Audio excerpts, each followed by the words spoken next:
பாசம்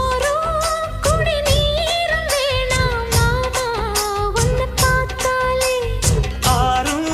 பசியாரும் தானாச மொழி கேட்டாலே